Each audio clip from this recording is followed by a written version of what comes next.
60 to 70% of our peak bone mass or density is determined by our genetic factors. 20 to 40% of the remainder is determined by our environmental factors. So let's talk about nutrients that are absolutely necessary to maximize bone growth and bone healing from either stress reactions or, hear me out, any type of stress fracture of the bone. And while we're at it, if your bone density is low or on the lower end, this information will be extremely beneficial for you as well. Okay, so here comes the disclaimer.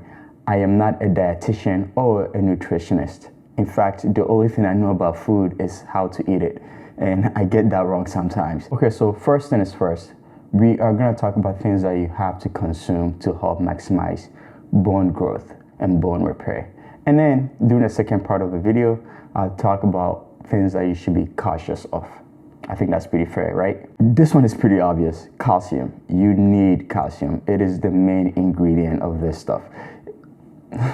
This is what you need to consume. It's pretty much the main building block.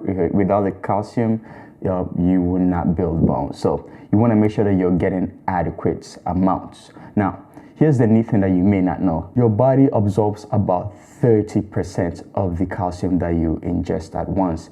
And based on what you ingest the calcium with, this number may be higher or lower. So if you ingest calcium with foods that are high in phthalic acids or oxalic acids, this will reduce the absorption rate of the calcium. In some cases, cooking foods that are high in oxalic acid or phthalic acids would negate its impact on calcium's absorption rate. Now, vitamin D, that is another essential nutrient.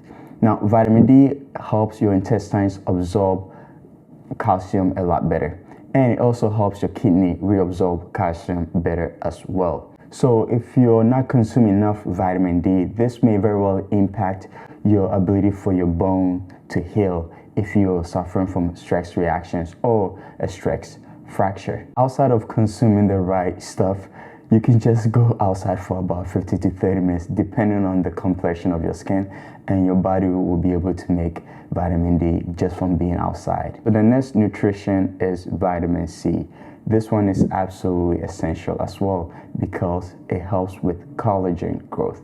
Now, you can look at collagen as the building block or the scaffold around which our calcium will deposit to help make our bones stronger, to help heal our bones. So vitamin C is absolutely essential to incorporate into your diet to help repair bone when you're suffering from either stress reactions or, again, stress fracture. It has to be said that our body does not produce vitamin C either. So there's another reason for you to consume vitamin C. And then while we're on the topic of things that our body does not make or produce itself, let's talk about collagen.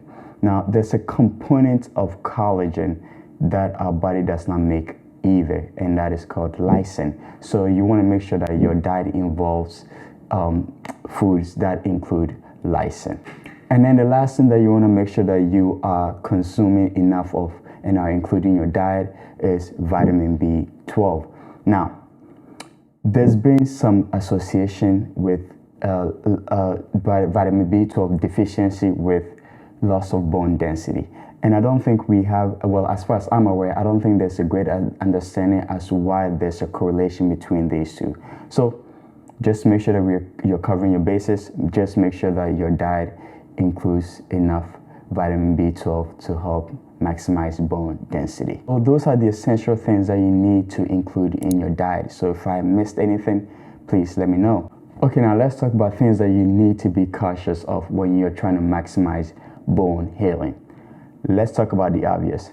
Excessive smoking and drinking will impede the rate at which your bones can heal. So I'm asking nicely here, if you can, try to minimize that try to minimize that if you can. The other lesser known thing about bone healing is prolonged excessive consumption of phosphorus.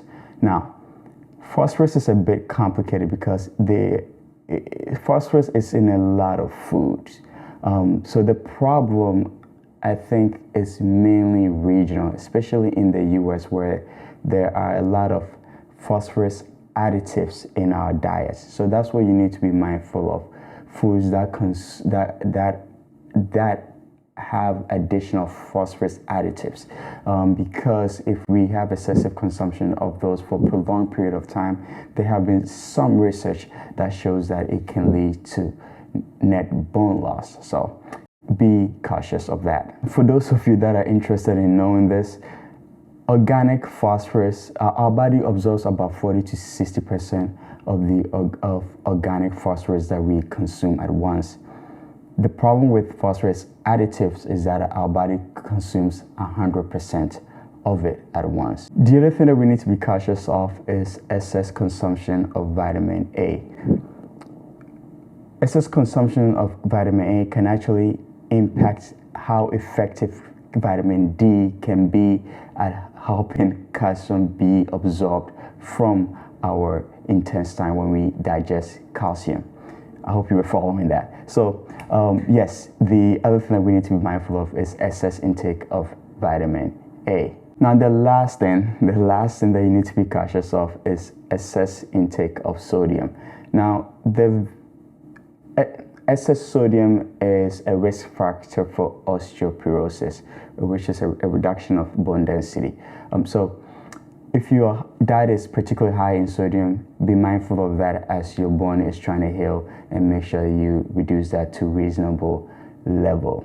The mechanism behind excess sodium and its correlation with osteoporosis is not really well understood, but try to be as mindful of that as much as possible while you're going through this healing process for yourself. Thank you for spending your time with me. I really appreciate that. This video was really sponsored by you, so I just appreciate the time that you spent with me, and I think you know what to do to show your appreciation to me. So I will see you all in a few days. If you made it this far, thank you so much.